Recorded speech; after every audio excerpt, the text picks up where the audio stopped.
Hey, welcome to an episode of Chad's Beer Podcast. This week I'm talking to Paul from Paul's Beer Reviews. What's Good going on, evening. man? How are you, buddy? Good, good. We just, in case you missed it, we just reviewed Rochefort 10. Spoilers, we both thought it was an outstanding beer. Pretty good. Yeah.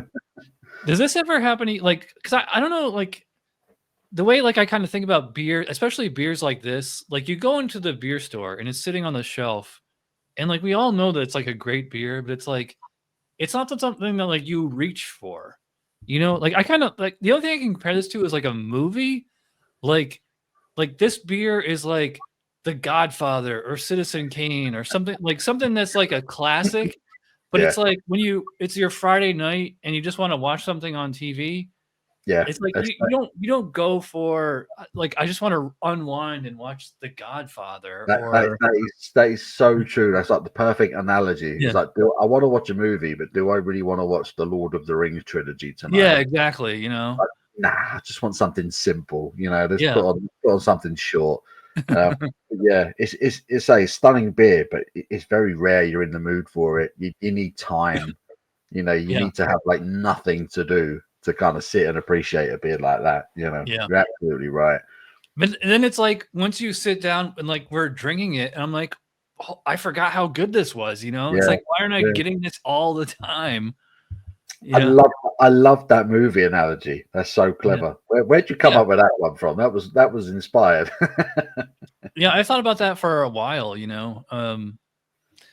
don't know. It's like I think that's like the best comparison. Well, I mean, I don't know. Maybe it's not the best comparison because like I always think like when because I have I used to like write a beer blog when I lived in New York, and actually I don't know if you can see it on the top shelf there is my book, The Handbook of Porters and Stouts. Oh wow.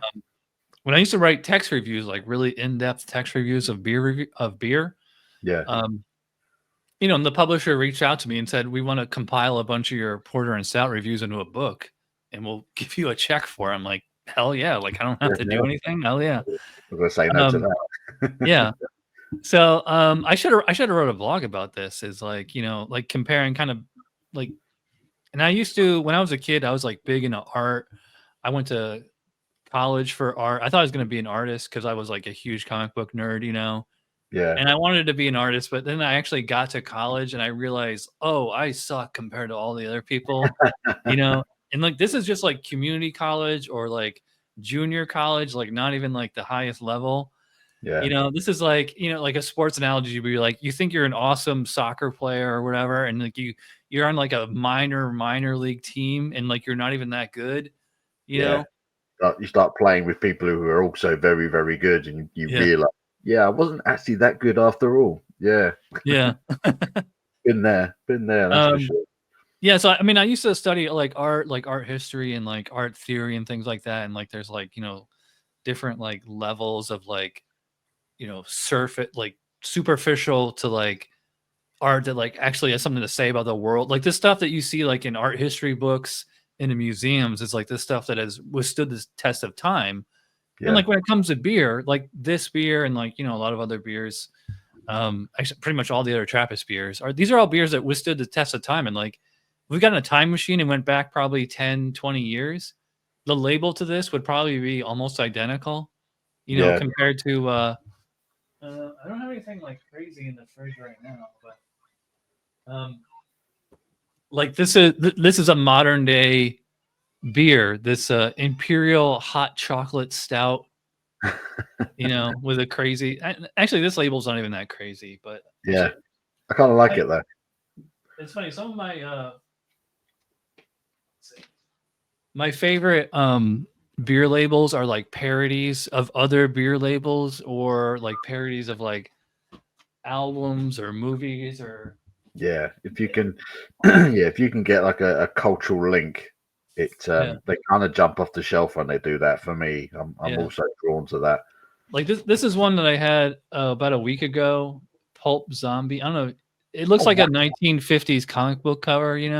That's awesome. Yeah, that's why I bought it. Oh, I'd love to see something like that on the beer Yeah. shelf. Definitely, that's very cool.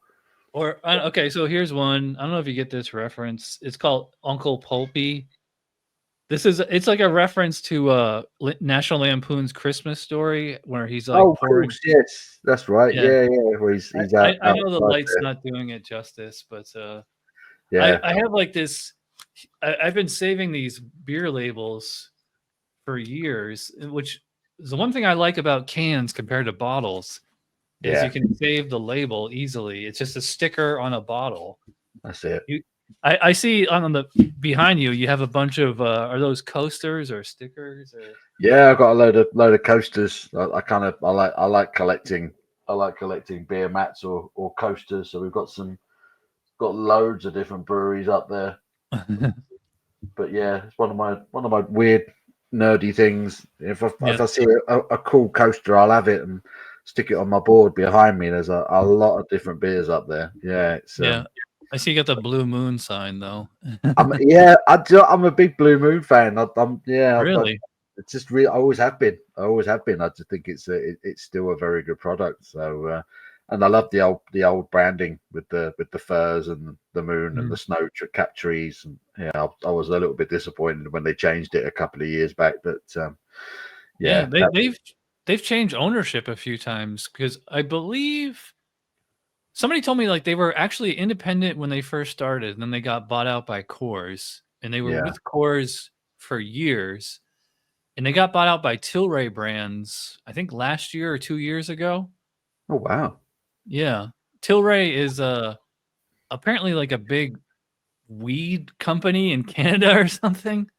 goodness They me. own, yeah, Tilray owns Blue Moon, um, Blue Point out of New York, um, Sweetwater, I believe, out of Georgia.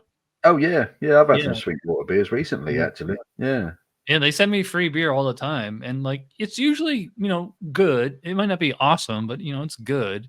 yeah. And, like, Blue Moon, I haven't it's funny, I just reviewed Blue Moon non-alcoholic, about a week or 2 ago. Have you had that? I don't know if you guys can get that there. No, we don't. We don't get that one over here. We literally get the Blue Moon Belgian White and the mango one we had for a little while.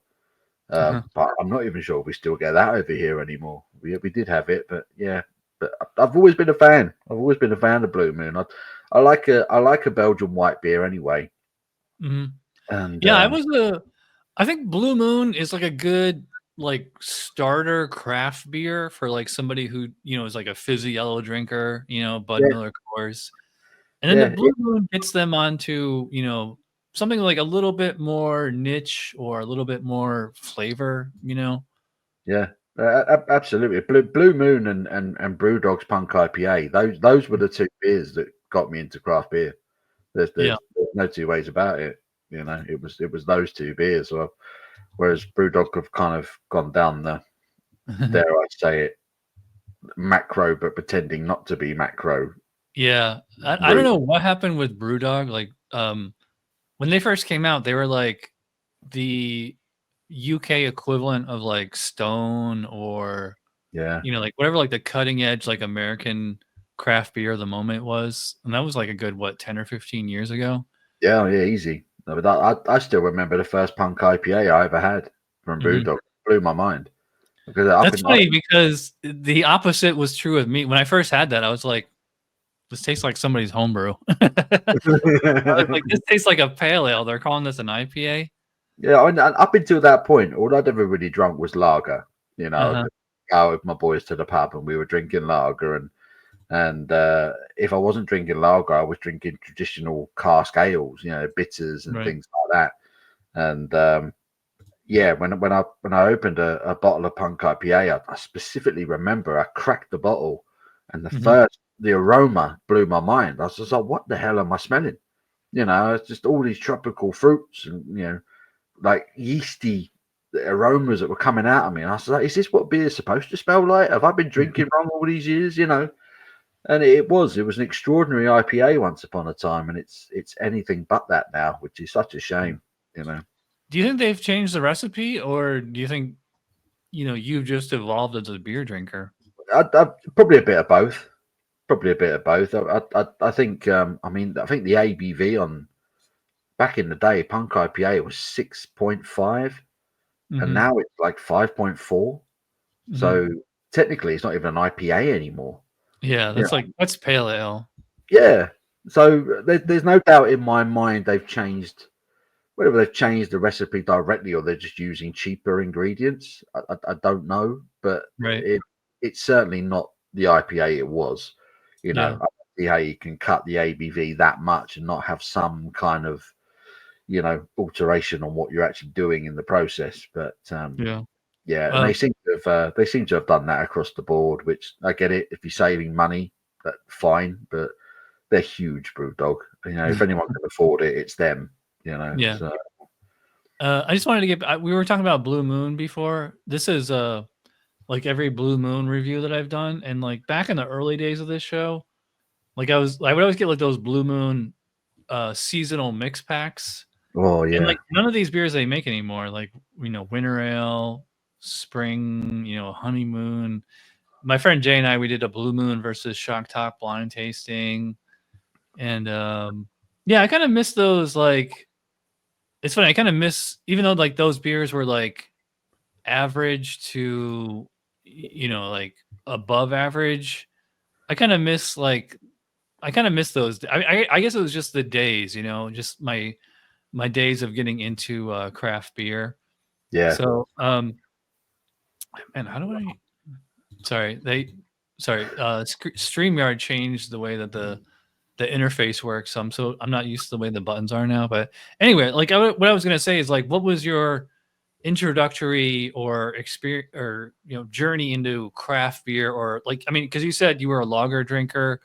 And Yeah. also, I mean, like when you're born and raised in the UK, I think like being a beer drinker is just in your blood. Like if you're French, you know, like you're drinking wine before you hit puberty, you know, it's just part of your, like, it's in your blood. So Yeah.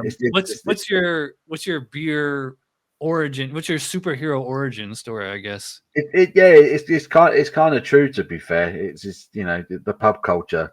It still is not as strong as it once was. I think as years have gone by, sort of generations have kind of lost interest in the pub, which is a shame. But yeah, you know, my dad was, yeah, I remember him. He'd often have a lager in his hand, and it was quite often it was Hofmeister, which was back in the day. It was horrible stuff. But it was yellow can with a bear on it. It was German, it's German lager, and if he wasn't drinking that, he was drinking Foster's or something like that. You know, massive once upon a time Australian lager, and It was every probably now. was it made locally? I think yeah, even then, I think it was already brewed in the UK. I think it kind of come over from Australia originally, and then just started getting contract brewed. But yeah, so when I was, you know, I think one of the first beers I think the first beer I ever tasted was probably Foster's. So you know, a pretty poor lager. Yeah. And then I had Newcastle Brown Ale. That was always one of my dad's favourite beers, and I remember drinking that, and I thought that was a bit different, you know. So I pretty much grew up on Foster's and Newcastle Brown Ale, and then when I was old enough to, well, but when I looked old enough to go into a pub and drink, it was lager. You know, I was drinking Castlemaine 4X again, which was another Australian brand that was being contract brewed over here. So yeah, it was lager. When me and all my mates turned sort of 17, 18, and we were legally allowed to drink in the pubs, that's what we did. You know, our whole weekends were consumed by drinking in the pub, and watching the football and drinking lager. And then as you started to get into my sort of, I don't know, early to mid 20s, and you started going out a little bit more and venturing outside of the local pubs and going to your bars into town. Started noticing all these sort of different beers, and you know, I was drinking ales and bitters and golden ales, and got into the cask direction, which obviously we do well. And then the next, it was almost just like a natural progression into more, you know, complex styles of beer. And then yeah, the first two real craft beers I ever drank were Punk IPA and Blue Moon, and I think Blue Moon was the first one that I drank. I was in an American themed like a diner type restaurant with one of my ex-girlfriends, and they had like an American beer section on the menu, and I just liked the name Blue Moon. And I thought I said it was like an orange wheat beer, and I thought, yeah, go on then, I'll try that. And I loved it. It came in a proper Blue Moon glass. There was a slice of orange on the side of the glass, and I was like, blimey, I feel like I'm drinking a cocktail. You know, it was completely different. But when I drank it, I loved it. It was like super refreshing. It was actually had some proper flavour. You know, it was I loved it, and I was hooked after that. And I think that was after that I just wanted to drink.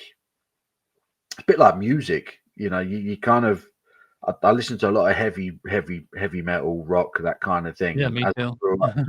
I realized that the music I was listening to was getting heavier and heavier as I was getting older. And it's kind of the same with beer. I was drinking just more hoppier and hoppier stuff that had more flavors, and you know, to the point now where I'm just obsessed with big hoppy IPAs. But yeah, Blue Moon got me on that track, and then Punk IPA from BrewDog was the one, and I was just like, wow, that's what an IPA can taste like, and it was non-stop after that, really.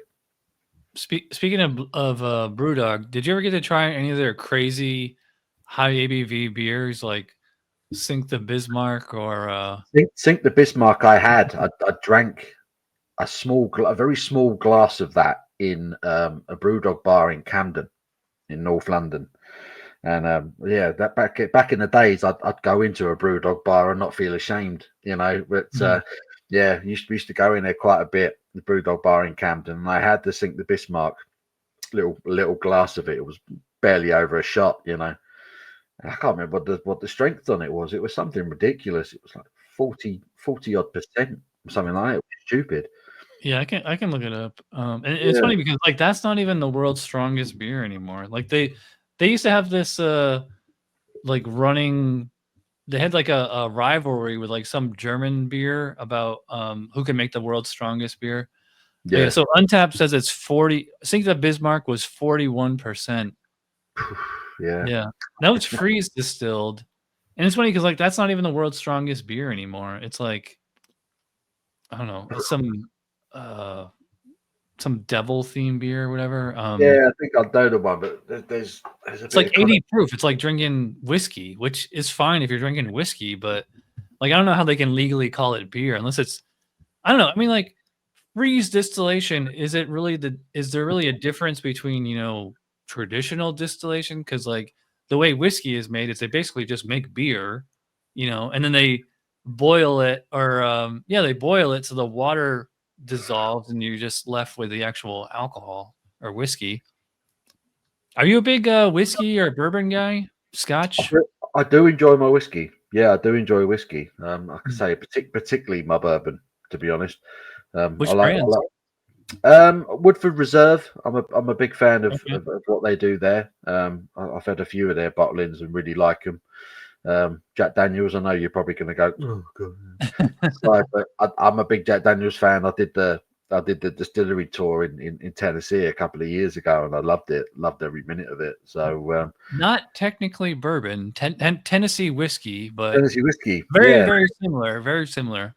Yeah, that's the thing. They're very quick to point that out. You know, it goes through a charcoal vat, and I'm like, yeah, okay. It still tastes like bourbon, you know. Yeah, but it's a little sweeter. Some people say. Yeah, and I'm a big fan of Jack Daniels. I love what they do. Their single barrel is probably my go-to whiskey, to be honest with you. I think it's a cracking thing. That and Woodford Reserve are probably my two favorite whiskies. But I like a good Scotch, a good sort of 12-year-old and upwards. If it's been finished in a sherry cask, in particular, I really like them. I like the sweeter, sort of caramelly whiskies as opposed to the peated or the kind of the rye heavy whiskies. You know, I'm not too keen on the spice. Aren't a lot of scotches actually aged in bourbon barrels now? Yeah. Funnily enough, I mean, Jack Daniels, they said I think 80% of the barrels go to Scotland once they're done with them. So I couldn't believe that percentage, but yeah, they basically all end up in Scotland. So you know, they say bourbon barrel aged whiskey, but I don't suppose they could write on a Scotch bottle that it was a Jack Daniels all formally, you know, where they'd lose their credibility, wouldn't they? Yeah. I'm just gonna grab some water. I'll be right back. Absolutely.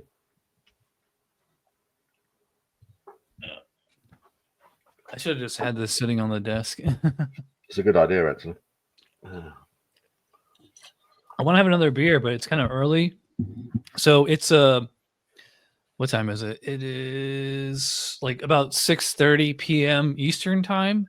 And you can't barely see. I'm wearing my Orlando City well, it's not a jersey. It's just kind of like a collared shirt, you know. A polo. Yeah. Yeah, polo, yeah. They're playing on the West Coast in California. They're playing the LA Galaxy tonight at 10:30. Although, but like that's Eastern time, so it's 7:30, you know, West Coast time. Yeah. Yeah. So I just can't wait for that game. I'm a big I don't know if you know this, but I'm originally from upstate New York, and I moved to Florida about 10 years ago.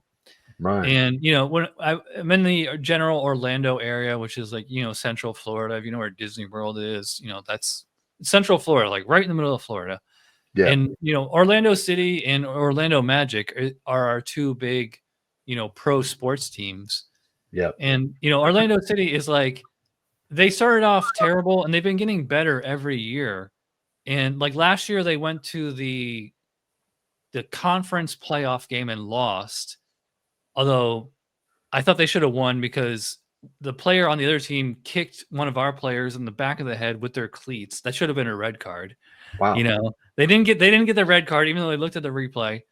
And then that team actually lost to the LA Galaxy, who Orlando was playing tonight. So, and it was funny because I was never a big soccer fan, or football, as you guys call it, until I moved to Florida. And like the last month or two, I've been watching this show, Welcome to Wrexham. Have you seen that? Yes, I have. Yeah.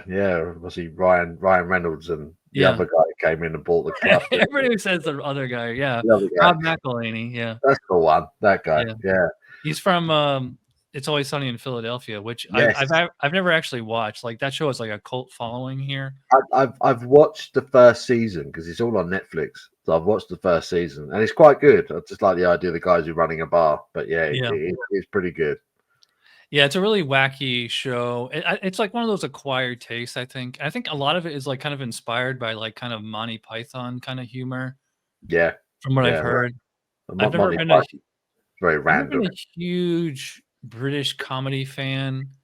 Although I do like the IT Crowd is pretty good. You ever seen that?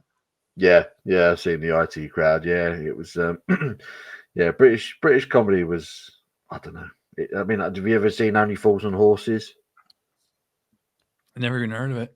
Oh wow! Like I said, that was kind of like the big comedy sort of growing up. It was based in, it was kind of based in Peckham, in East London, and I've got family. Is that the one that Paul from Rate My Beer is always clipping on his channel? yeah, I think it is actually. Yeah, Paul loves a bit of Only Fools. Yeah, that is probably the most sort of culturally important sitcom, in my opinion, that the UK's ever produced. But it was a bit of genius. Only Fools and Horses. It was great. But yeah, you know, I probably should have started the show with this. So I mean, we're 20-something minutes in. I should have showed the viewers, in case they're not familiar. This is your YouTube channel, Paul's Beer Reviews. Wow, you have like almost double the subs that I have, and a lot less videos. So you started in November of 2013. Yeah. You're coming up on 10,000 subs. You got 1.5 million views, and like your top view is this review of Budweiser. If we go to your videos and I sort them by popular, you have a lot of videos with like, you know, between 10 and 30,000 views. You know, Coors, Weinstefaner, Carlsberg, Carling, Budweiser, obviously, Modelo. I guess my question would be, what's the secret to your success? Because these are like Simon kind of numbers here. It's the funny thing is, I mean, I'm a big advocate for craft beer.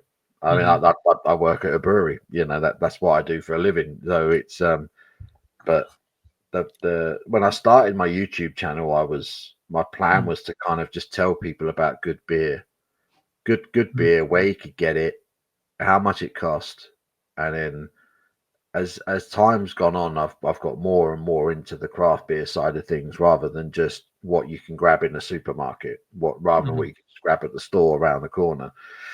But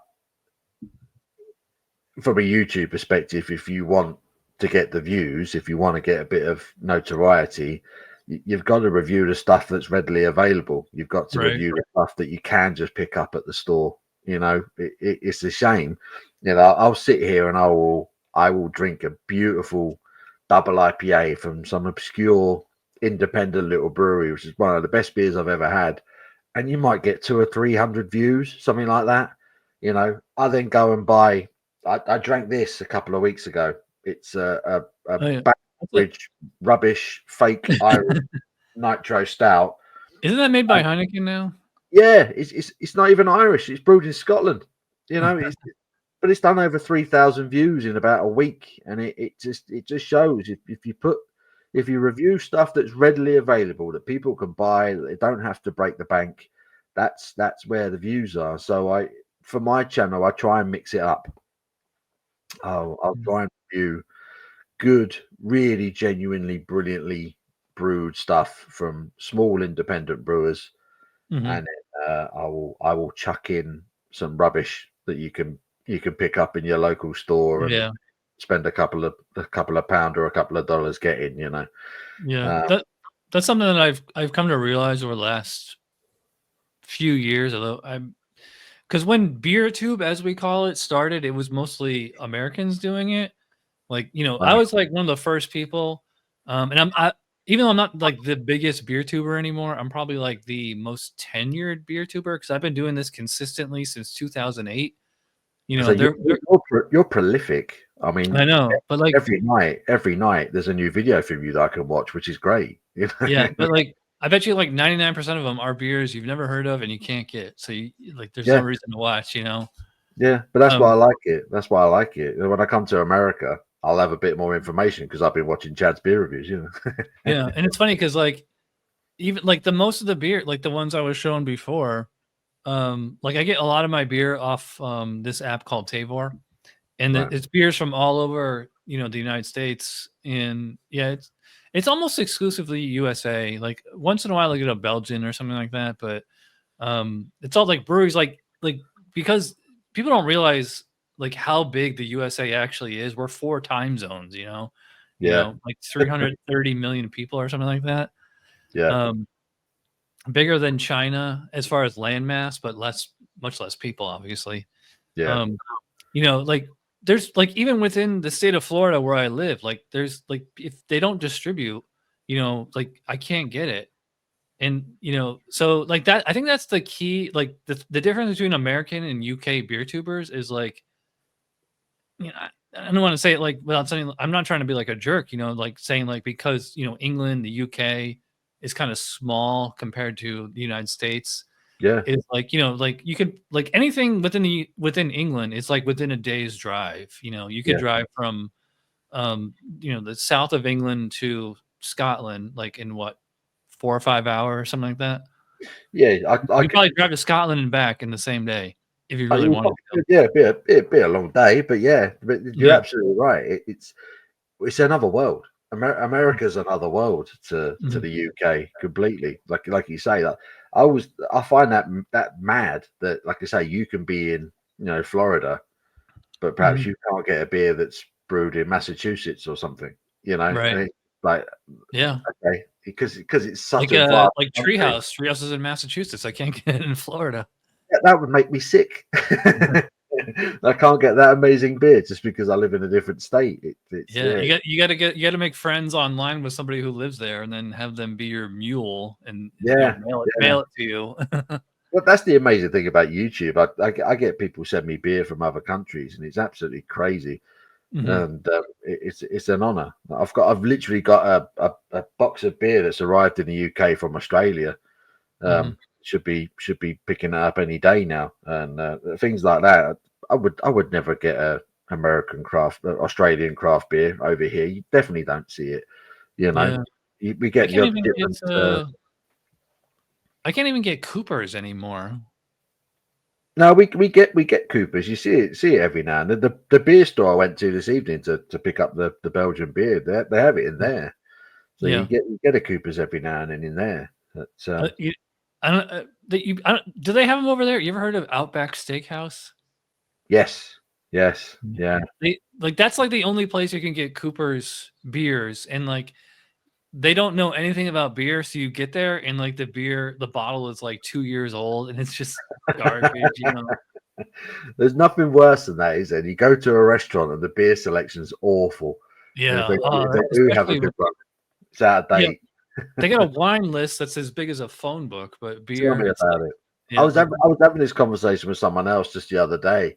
I was saying, you go to one of these, 5-star Michelin restaurants in London, they've got this extensive wine list, but then they'll try and serve you like Heineken or something crap like that to go with your steak, and it's like, come on, guys, you got to make an effort here, Or like maybe usually like the fanciest beer they'll have is like Duvel, or Heineken, or if you're really lucky, you might be able to get like Le Chouffe, or maybe Chimay, like red or something. But it's like I don't want Chimay red with a steak. I generally don't really want a big complex Belgian beer with food. I know, like this is the meal right here, Yeah, exactly that. I want a good quality lager or pale ale or something if I'm having a meal. Something that's got flavor but not overly complex where you have to think about it. It's but the point is, you should be able to go to a restaurant and not just have some macro lager. Oh yeah, I know. It's like if they don't have any good beer, then I will go with like a Cabernet. Yeah. Or like if I'm at like an Italian restaurant, I'll take a Prosecco any day. Yeah. I don't mind a red wine with a good steak. If it's but I'm not a massive wine drinker. Really, that's probably but red wine with steak, they do go together very well. I will say that much. My favorite is like any kind of imperial stout in red meat. Or have you ever had? Let me grab it. Sorry.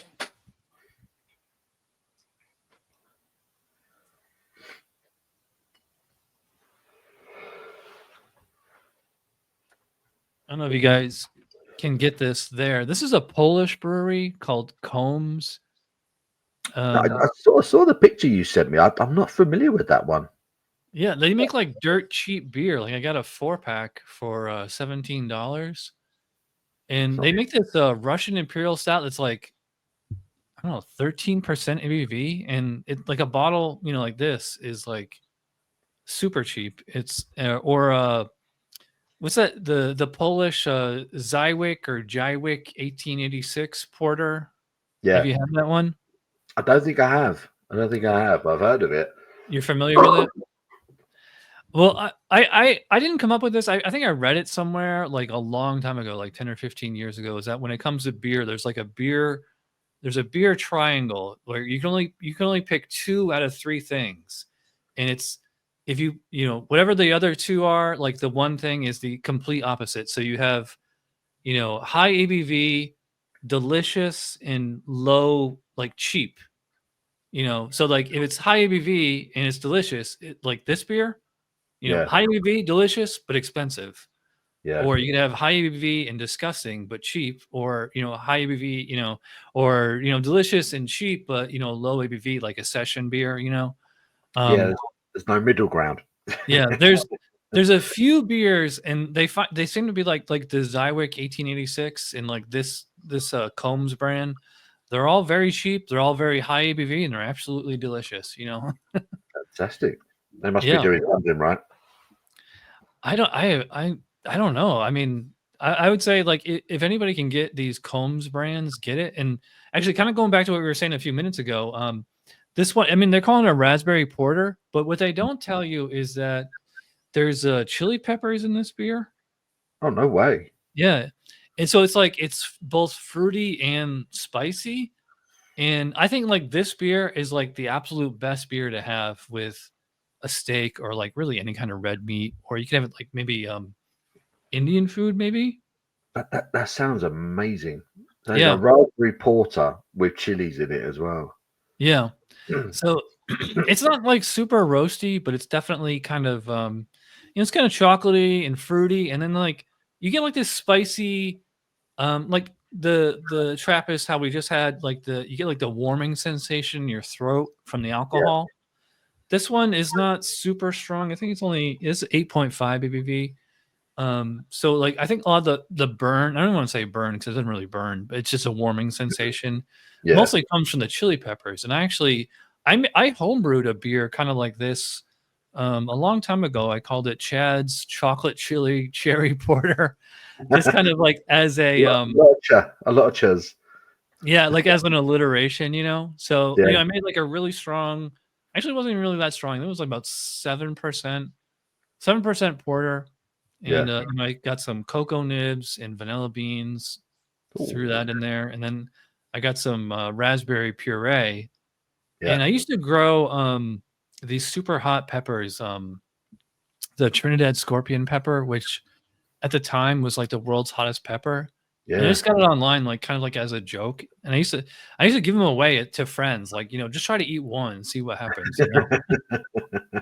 And what I used to do is I'd make the beer, condition it, and then 24 hours before I was gonna bottle it on a Sunday afternoon. Saturday afternoon, I take one pepper like this big, like the size of a walnut, Yeah, cut it open, throw it in the fermenter, wait 24 hours, then bottle it. And it was, it's kind of a similar sensation to this beer. It's like you get chocolate, you get raspberry, you get a little bit of roastiness, and then as it's finishing, you get like that pepper warmth.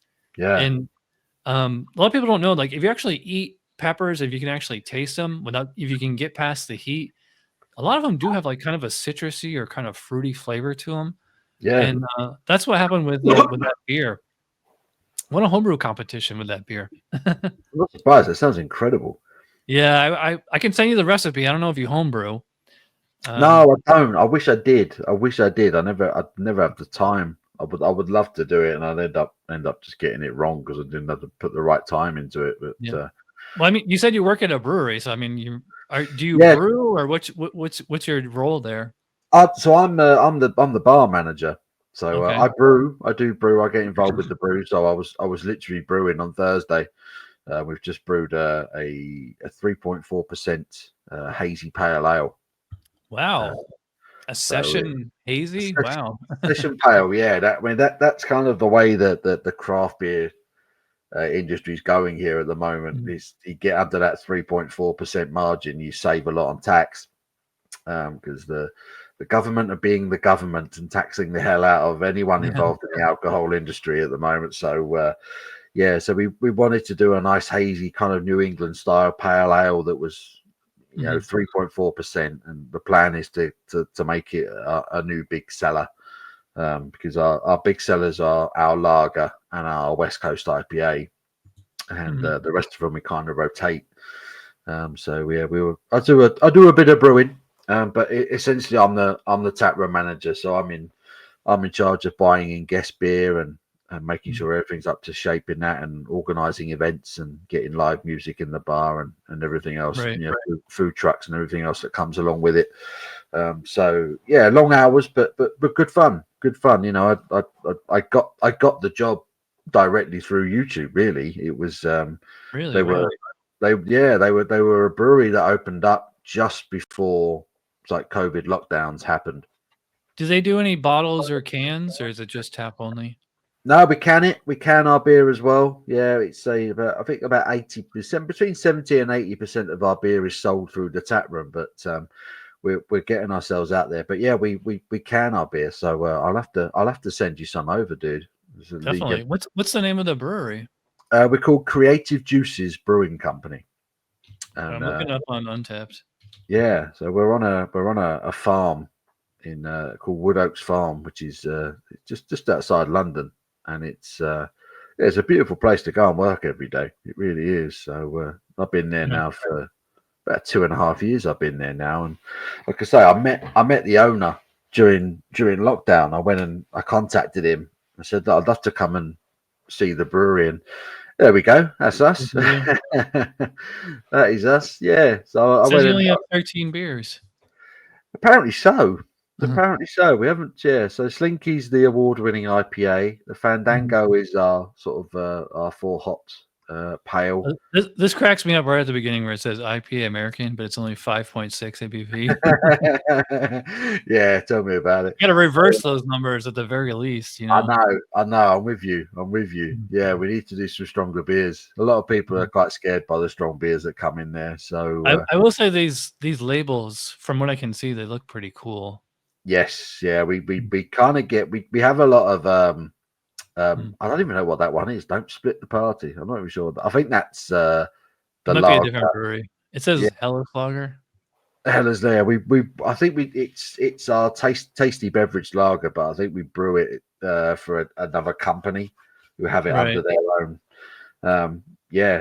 So I met the owner, and it's on a farm, and we got a great big garden, and it's just basically in amongst a load of fields on a farm. So we were sat there, a beautiful afternoon, drinking a beer, and I was like, this would be a great place to come and work. Oh, here we go.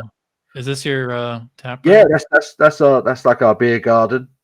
So that's So we get some when the weather's good. It's one of the best places you can sit and have a beer when the weather's great. It's beautiful over there. So so I chatted with the owner, and we kind of stayed in touch. And me and my wife would go over there and have a couple of beers when we got the time. And then he called me out the blue and just said, "Do you fancy coming and sitting and having a beer and potentially having a chat about being my manager, running the place for me?" So and the rest is history, as they say. So by the way, I wanted to show sorry, I'm on the wrong screen again. I wanted to show the viewers in case they're not familiar. So this is you said you're in Dunstable. Yeah, I'm just gonna zoom in here, so I know it's not. So yeah, you said you're a little bit north of London. A bit north of London, yeah. Sorry, I know this should be up, not to the left. We're sideways. Yeah, I don't know how to. That's sort of good, I guess. Yeah, that kind of works. How do you turn this around? I'm trying to turn it around. I want like north to be north. It's like I don't think I've ever looked at Britain from this angle before. But I mean, you're really close to London. We're in the southeast of England, and so I grew up a little bit closer to London. My parents are both from London, and my dad was a farmer, so I was lucky that I didn't have to grow up in London. I could grow up outside of London with big green spaces and fields and things to run around in. So I was quite lucky in that sense. That always cracks me up about when I see maps of England and like how green it is from a far out view when you zoom in. Yeah, you can see like the cities and everybody's just like so close together. Yeah. That's the difference between Europe and North America. Yeah, it's exactly that. You get like farms and acres of green land, and then there's the towns that are kind of built on the outskirts of them all. And it's unfortunately, there's more and more stuff going up. There's more building being done. So I think eventually England's just going to be a metropolis. It's just going to be concrete everywhere, like New York. Yeah, just one big city, like in Star Wars, that one planet that like the entire planet is one city. Yeah, I forget Coruscant or whatever it's called. Yeah, it's a depressing thought. I was in Manhattan in 23, and it was the first time I'd been there, and I just felt very claustrophobic after a little while. There was nowhere to be free. Yeah, just people on top of people. Yeah, it's just even Central Park. Like the one morning, I grabbed a coffee. I come out of the hotel, I grabbed a coffee, and I walked across the road to Central Park. And even that, it's like the busiest park I've ever been to in my life. There's just people everywhere. And I was just like, what's going on? Yeah, there's like 8 million people in New York, though, too. It's one of the world's biggest cities. And it's funny because, like, I'm from New York State. Like, but where I'm from is about 3 hours north of the city, 2.5 maybe, depending on the time of day and the traffic and all that. Yeah. Did you ever see that movie Threads? I don't think I have. It's a No. made-for-TV movie, and it came out in the 80s. It's about nuclear war. Right. And it's where the Russians bomb Sheffield. Right. It's one of the most, I don't want to say disturbing. I would say like bleak. It's one of the bleakest movies I've ever seen. It's like the most realistic depiction of nuclear war. Yeah. It's funny because Sounds I talked about this on another podcast with another beer tuber, Yeah. and like we were talking about it for like 20-30 minutes, and it's like it kind of going back to like what we were talking about like earlier in the show. We were talking about movies to beer comparison. It's like Yeah. where it's like important, but it's like it's not. You don't want to unwind on a Friday night with that. It's like something you have to watch. You know. Yeah. It's like if you're a beer drinker and you have to drink this beer, but it's a world difference though, because like you have to drink this beer, but you're gonna like this a lot better. You know. Yeah. You need to like write that down. You need to claim that movie beer link. Yeah. That's you. You've got to claim that. That's incredible. Yeah. What made you wanted to start the YouTube channel to begin with? Oh, do you know what? It was Simon. I mean, you mentioned Simon earlier in the video. Yeah. Simon, He's the king of all UK beer tubers. he is, yeah, he is, and he's a good guy as well. I've met him. I've had the pleasure of meeting him a few times. I've been to a few beer festivals and had a few beers with him, and he's a really good guy as well. Mhm. And yeah, I used to watch him. And there was another guy called Terry who had a channel called Terry K, Beer Goggles. Goggles, yeah. Rest in May, rest in peace. I mean, him and Simon were the first two channels I ever watched, and I couldn't get my head around the fact that people were just sat in their homes drinking beer and telling people what they thought of it, and it came at a time where I was getting more experimental in terms of what I was drinking, and I realized that when I was going to the supermarkets to get my groceries and that, I was finding myself going down the beer aisles a little bit more regularly and trying to drink something different every time I went in. And I realized before you knew it, you had a hobby. You had something you were interested in. And I was looking at beers on the shelves and I'm thinking, I wonder if Simon's done a review of that. you know, so I was going on YouTube and seeing he'd done it, and lo and behold, he'd done most of them. To be fair, it was kind of tricky to find a beer in the supermarket that Simon hadn't reviewed. So I was watching his videos, and I thought they were really good. But I thought it'd be interesting to kind of record one myself and do a beer and put my own take on it. Because the thing that when I first started was Simon didn't always tell you where he got it from. He didn't always tell you where he bought it or how much he paid for it. And it used to bug me a little bit because I had to go and search for it, you know. Yeah. So I thought, I remember I had him on my podcast, so to speak, a few years ago. In fact, I did a short of that a week or two ago. It was from 2010 or 2011. oh wow. So I said, "How much free beer do you have?" And he said he had like 5 months worth of free beer. Goodness me. Let me see. This is back in 2010, 2011, something like that. Yeah. I'm trying to find it. Has he got it? Here it is.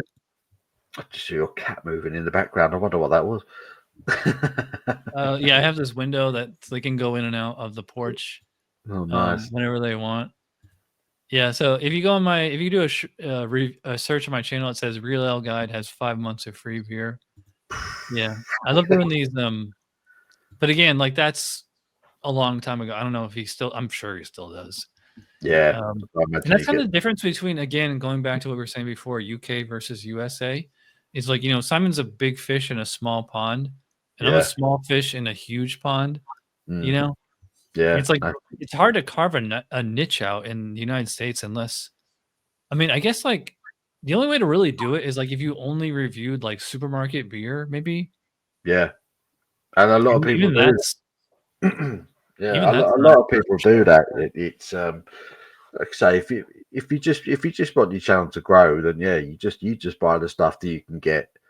I mean, the thing is with America is that the supermarkets don't always sell beer, do they?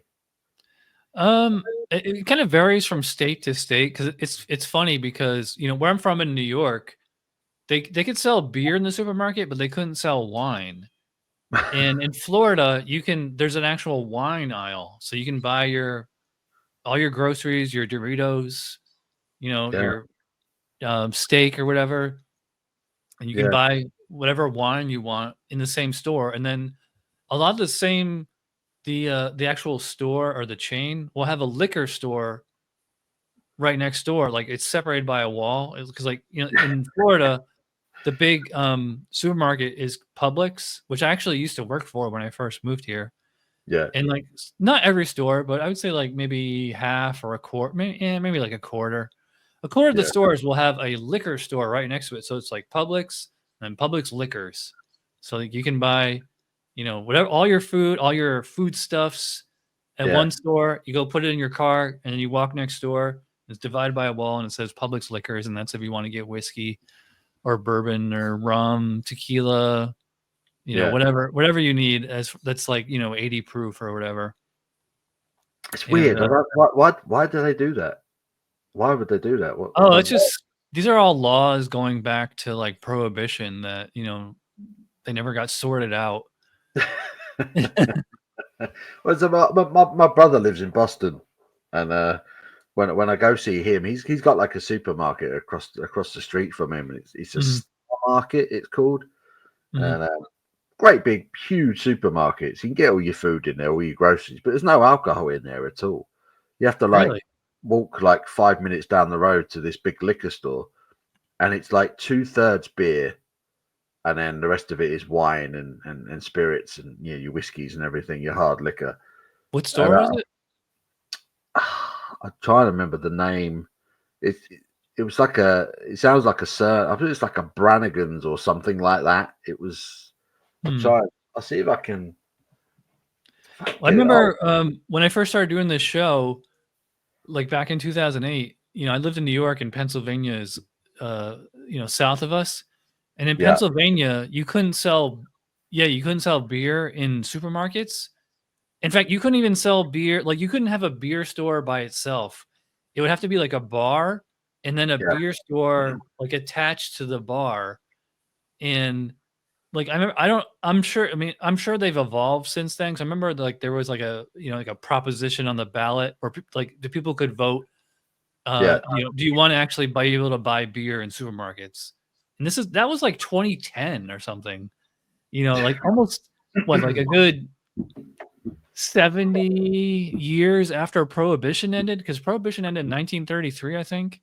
Yeah, And like even that's crazy to think about is that at one point our whole country, like you couldn't legally buy alcohol or like like alcohol like under or over like 0.5 ABV, which is funny because now we've come full circle. I don't know if you can see on the top shelf here. I have this whole I have a bunch of non-alcoholics that I've bought.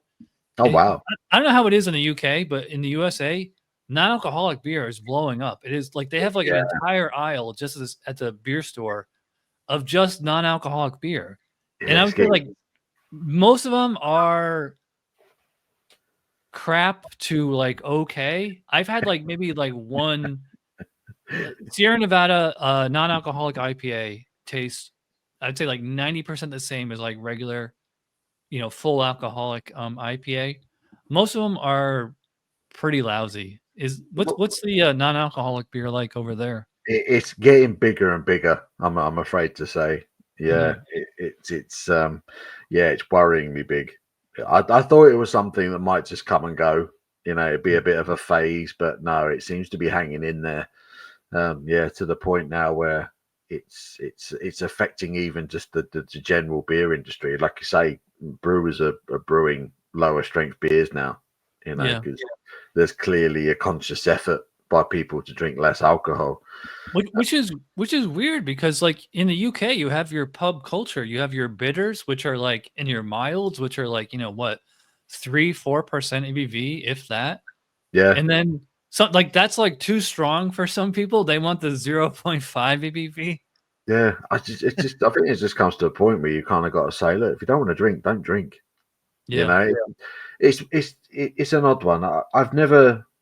and I tell a lie, once I've been into a pub and I've had Mhm. a non-alcoholic beer because I was driving, Mhm. and I wanted a pint. I wanted a glass of something in my hand whilst I was sat there watching the football, and I had a non-alcoholic lager, but it just doesn't feel right. It's just weird for me still, you know. Yeah, and I find that a lot of the near beers, they taste like wort. They taste Yeah, like how beer tastes before you add the yeast, you know? before you've added any flavour in Yeah, it. Yeah, you just essentially got a glass of grains and water. Yeah, and it's apparently, like, they're very easy to make, is you just take your full alcoholic beer and you raise the temperature to about, like, 170, 180 degrees, and the alcohol boils off, yeah, I was something like that. evaporated out of it. Yeah, I don't know. It's if I mean if they can make them taste good, then great. But Mhm. for me, every time I've ever had one, I'm always like, it's okay, but it's not right. Yeah, Yeah, it's just it's, it's it's like missing. diet soda, I guess, is like the Yeah, yeah, it's okay, but it's not as good. And yeah. yeah, it pains me. I have to stock some non-alcoholic stuff at the bar, and every time someone asks for one, I die a little bit inside, you I will know. say, I mean, at least they're lower in calories, like, let me grab one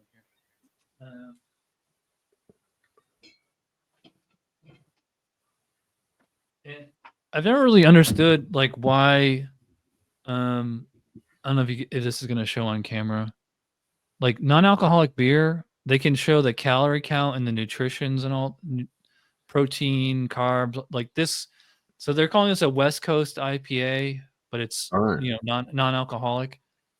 The Bravis Brewing out of California, they said they're the world's, or at least America's oldest non-alcoholic brewing. All right. And so, like, I mean, I can look at this and I can see there's only 90 calories, which is that's less than a Coca-Cola or a Pepsi, you Yeah. know. And actually, you know what I've been doing is I'll get like a 6 pack of near beer and I'll have that for lunch because there's a lot of B vitamins in beer, so, Yeah. like, Monday, Wednesday, Friday, I lift weights, and Oh, then, nice. I take a shower and eat lunch, and then I'll drink a near beer with lunch, so I get the B vitamins without the alcohol, and I can still drive. Huh. Mhm. That is really that's blown my mind a little bit. Yeah, I'll have a non-alcoholic beer with my lunch after I pump yeah, some iron. yeah. I A lot might, of yeah, I used to run, when I lived in New York, I used to run a lot, and I used to run a lot up until a few years ago. I have, like, really bad arthritis in my hip now, like, I can't run anymore. I can walk, I can't run, yeah. and, a lot of I used to talk to other runners, and they said, when you get home from running, drink a beer. You get, like, all these B vitamins Oh out of wow. it. Yeah. So, I don't know, if you do any cardio or, you just lift weights or whatever, Yeah. um, drink a non-alcoholic after you're done, so you get all those B vitamins. Non-alcoholic. I might have to try that. Uh-huh. I might have to try that. Normally, I'll just drink a load of water after I've been picking up the weights. But Yeah. yeah. I mean, it's If just I drink water all because I'm in Florida, it's, like, very hot here, obviously, and I'm just drinking water all day, every day, and, every once in a while, I get sick of drinking water, so I wouldn't put a non-alcoholic beer in the car with me, but, I'll have it for lunch. why not?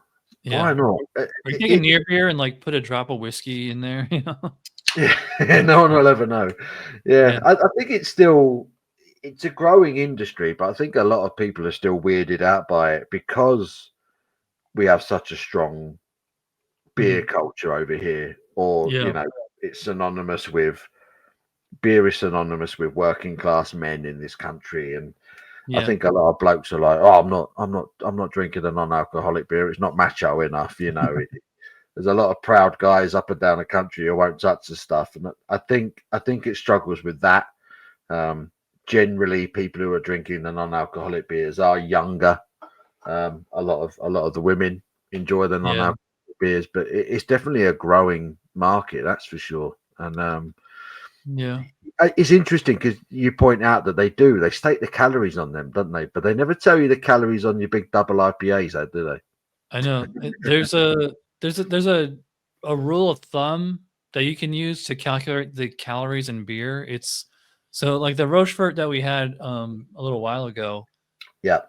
The formula is 2.5 times the ABV times the ounces. So this is 2.5 times, it was 11.3 ABV So what, 20? times, I believe this is a 11.2 ounce bottle, not a full 12 ounce bottle. That's 316 more or less calories. Holy crap. That's a Yeah. meal.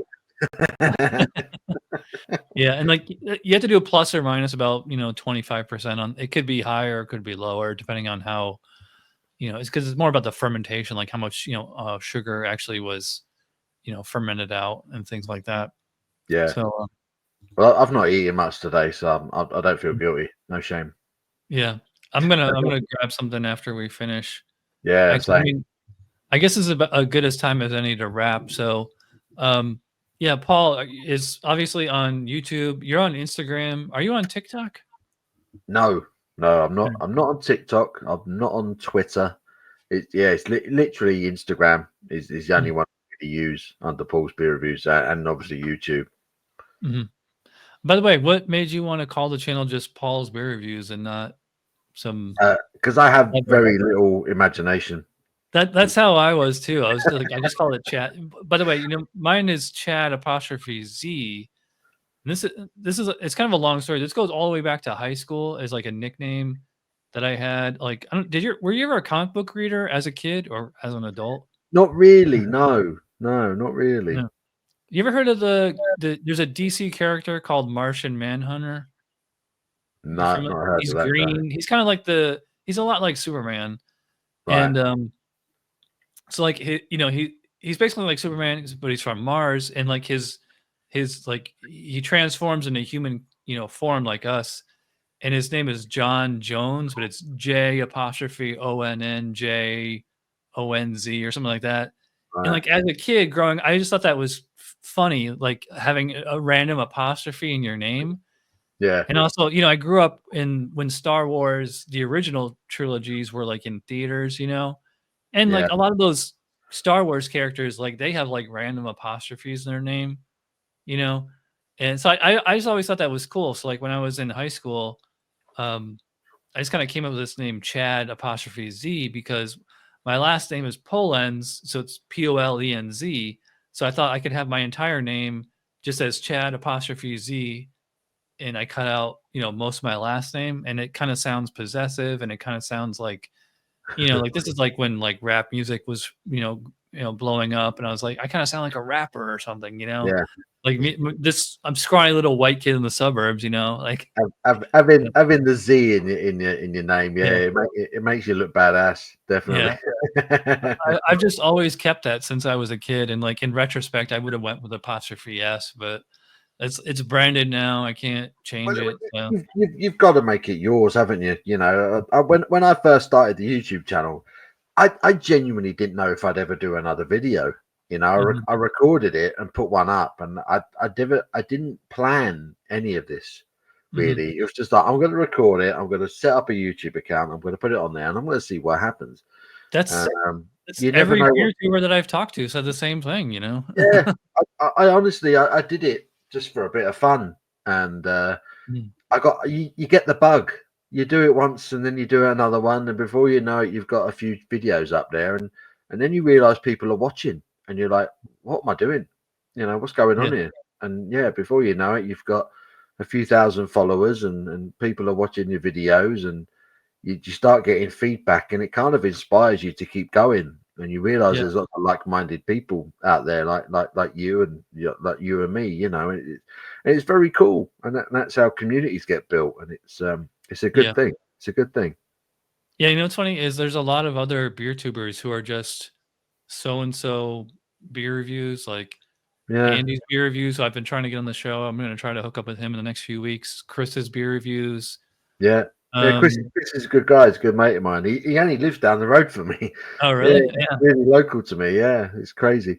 Yeah, we need it cracks me up how like there's so many UK beer tubers compared to Americans, but like if you go on like any other platform like Instagram and TikTok, like it's kind of the other way around, and it's um I'm not going to say it on camera, but there's definitely people who cheat. Like they just buy views and subs, not on Yeah, YouTube, mostly on TikTok and Instagram. yeah, Um, and like I've been, I don't know. Let me know, not just you, Paul, but like the people watching. I thought about doing this where I was going to like take a bunch of screenshots of people, just like their face, maybe like 4 or maybe like 8 people, and be like, based on appearance alone and no other data whatsoever, which one of these people do you think would have the most or like the biggest following?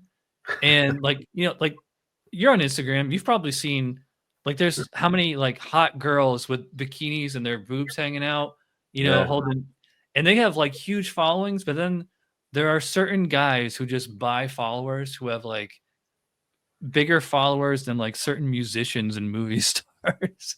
yeah, yeah. You think something not right there. Yeah. Yeah, you Yeah. get it on YouTube. You get YouTubers that have got like thousands and thousands of subscribers, and you look at the videos and no one's watching them. Yeah. And what's going on there? You Yeah. know? I think it's all about, it's mostly on Instagram and TikTok because people are just trying to get promotional deals where they get, free beer, or they're getting like they're Yeah, doing ads for somebody, yeah. and I get a lot of breweries that get in touch and mhm, offer me beer, and they primarily do it through Instagram.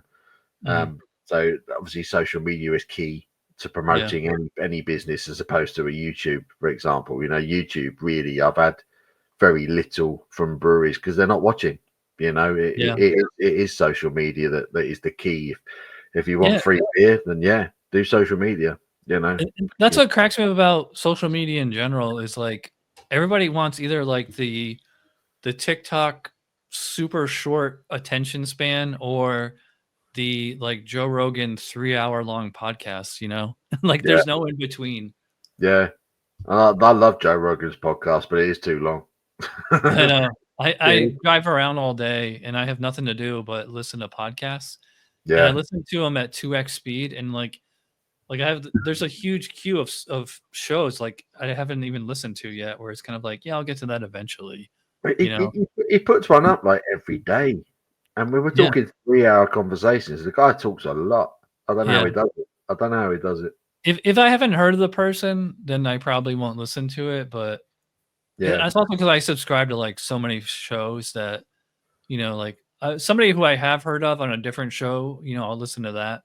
yeah, So, anyways, we're going really long by my yeah. standards, so I will put links to all of Paul's social media in the description. Check out his channel if you're not already, and, by the way, if you came here from Paul's channel, thanks for watching, and, yeah, check out our review of Trappist Rochefort 10.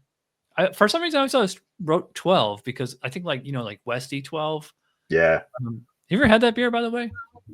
I have. Funnily enough, I've got another bottle sat next to me that I've got to drink at some point. Yeah, it's Yeah. When I first started this channel, yeah, like I had somebody in Belgium send me all the Westy beers, and that was like a good 10, 12 years ago, something like that. More, maybe like 15 years ago. I haven't had Westy 12 in a long time, but yeah, just going off memory, I would say this one is as good, if not better. So, yeah.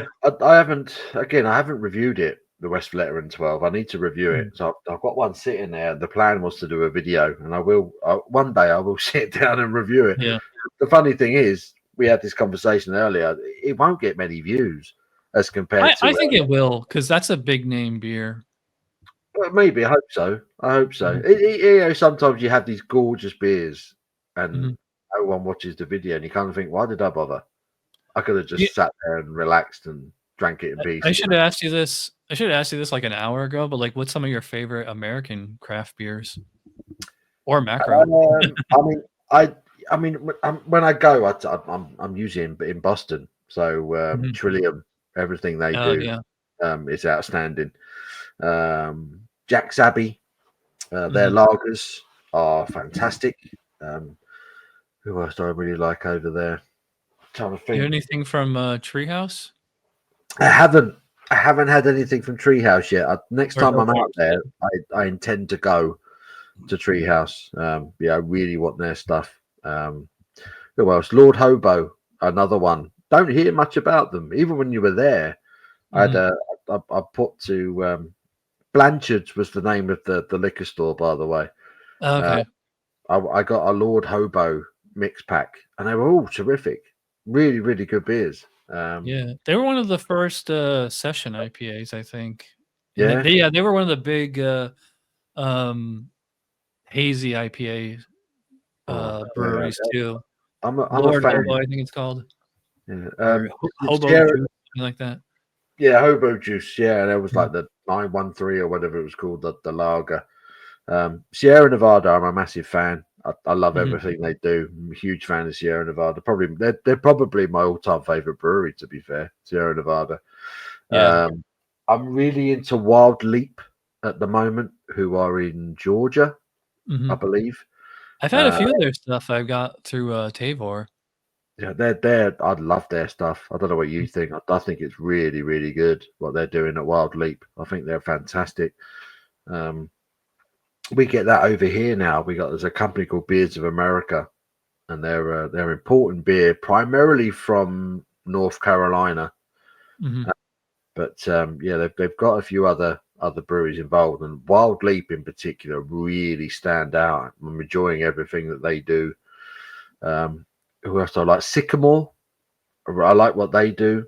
They're doing some really good stuff.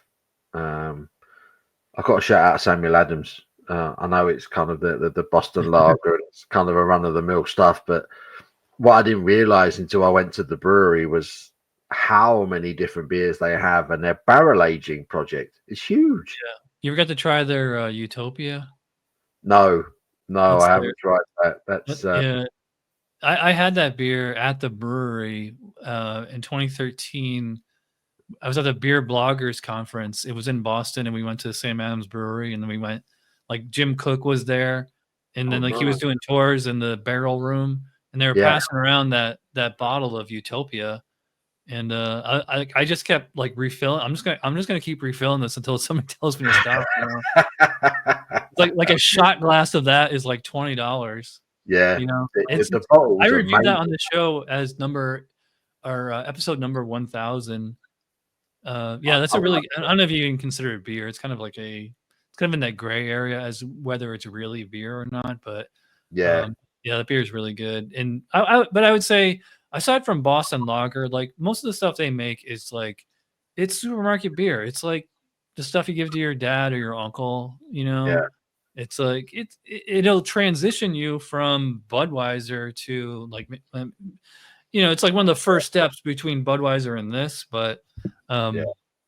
like I don't like rush out and get a Sam Adams, you know. Yeah, no, and nor should you, Yeah. nor should you. But it's yeah, I've always quite enjoyed Sam Adams Boston Lager, and Mhm. but yeah, It's the funny because American. going the other way, like one of the only British English breweries we can get here is Samuel Smith's. Sam Smiths, yeah, Yeah, like I've liked like everything that I've had from them. Yeah, I mean, like some are better than others, but um, it's funny. Like I haven't had this one in probably like 10 years, maybe more. I don't know if do you consider this an English IPA or more of like some kind of bitter? it's funny they called it India Ale, which is interesting in itself. It's an interesting name to call it. What's the ABV on that? It's only 5%. Really? Yeah. Blimey. So obviously, I think it's an English IPA like by 1889 standards, you know, when they used to send them all the way over to India. that's right. Yeah, so And that's obviously where it all originated from. So it's sending them over there because they had to make them boozier yeah. to so that they would still taste half decent by the time it got to our boys fighting in India. Yeah, Uh-huh. it's interesting, but they're a solid brewery. Yeah. Samuel It's funny Smith. because like there's like such a world of difference between the IPAs of the 19th century and like present day hazy IPAs, you know? Oh god, Like yeah, yeah, like like when I first started this show, it was like the battle of IBUs, like who could make like it was like 100, 120 IBUs, you know, like Stone Ruination and think Yeah. 𝗕𝗘𝗘𝗥 was like even 120 something like that, and like now the hazies are all low ABV or not low ABV but low IBUs. No IBUs, It's yeah. all just about the dry hopping. Like we just want the flavor of a hops. We don't want the bitterness. Yeah, we don't want the bitterness to finish it. Yeah, it's like you gotta get a West Coast IPA now if you want a Yeah. bitter IPA. It's Yeah, you got to get. Do they have Arrogant Bastard over there? you do get Arrogant Bastard over here every now and then. Yeah, Yeah, that's like 100, yeah, 120 IBU, something like that. you get shipments of it. I was drinking. You mentioned Ruin Nation. I was drinking that not too long ago. I was in Camden. I was in a bar in Camden called Black Heart, and they had Ruin Nation on tap in there. So I was drinking pints of it. And then it was only after I'd had a couple, the guy was like, "You realise there's like a 8.5% or whatever it was," and I was like, "Nope, but I do now." And what's nice about over there is you guys have like such good public transportation, like between trains, buses, cabs, like or even just bicycling. Like people don't really drive as much as they do here because everything's spread out so much here. Yeah. Like can you take a train home, or I don't know how spread out it is where you live. Yeah, I mean, I've got a train station, probably about 5 minutes from where I live, and that takes me straight into the middle of London. So I can do my thing and then get a train home and then an Uber from the train station back to mine, as long as it's working okay. That's you're at the mercy of the trains. If they decide they're going to cancel all the services into London for the weekend for works, and you're kind of stuck. But generally it's not too bad. All right, well, we're going super long, so I guess this is a good place to wrap. So thanks to Paul for doing this podcast, and like I said, check out our review of Rochefort 10. I'll put links to everything up there, down there, wherever it is. And sorry, I'm all out of beer, so I'm just gonna have to cheer you with water. Cheers, Chad. Actually, I'm gonna pour another beer after we finish. Maybe this one. Yeah, why not? All right, have a good night, and I will see you around. Cheers, buddy. Yep. Bye.